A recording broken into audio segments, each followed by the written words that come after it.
અંકલેશ્વર ચોકડી પાસે લોકોએ ચક્કાજામ કર્યો। ટ્રેલર અને સ્કૂટી વચ્ચે સર્જાયો હતો અકસ્માતમાં સ્કૂટી ચાલક યુવતીને ગંભીર ઇજાઓ પહોંચી હતી। અકસ્માત બાદ રોષે ભરાયેલા લોકોએ કર્યો ચક્કાજામ। પોલીસે ટ્રાફિક ખુલ્લો કરવાનો પ્રયાસ કરતા મામલો ઉગ્ર બન્યો છે। લોકોએ ઉભેલા ભારે વાહનોના ટાયરોમાંથી હવા કાઢી।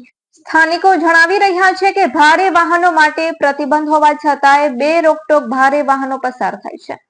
આ અંગે કલેક્ટરના જાહેરનામાનો ભંગ થયો હોવા છતાંય સ્થાનિક તંત્ર દ્વારા કોઈ પગલાં લેવામાં નથી આવ્યા। આ માર્ગ પર અકસ્માતોના કારણે અનેક લોકોએ પોતાનો જીવ ગુમાવ્યો છે।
એક જ વસ્તુ છે મેજર થાય છે ને સવારના આમ ટન લેવા ટુ વ્હીલરમાં ફાંદો પડે લપસી જાય એવી ગાડી એવી હાલત છે રોડ ની ત્યાં ચીકણો થઈ ગયો। વડીલ આપણે જોઈએ છીએ કે જ્યારે કલેક્ટર શ્રી અહીંયા નોટિફિકેશન ઇસ્યુ કર્યું છે બરાબર, એ આજ નહીં આજથી 3 વર્ષ પહેલા અહીંયા છાસવારે અકસ્માત થાય છે, એ અકસ્માતોમાં લોકો મૃત્યુ પામે છે। એ વસ્તુઓને ધ્યાને લઈ અને જ્યારે કલેક્ટર શ્રી નોટિફિકેશન ઇસ્યુ કરતા હોય તો અહીંયાનું તંત્ર, પોલીસ પ્રશાસન, મામલતદાર શ્રી શા માટે એના ઉપરી અધિકારીના નોટિફિકેશનને ઘોરીને પી જઈએ?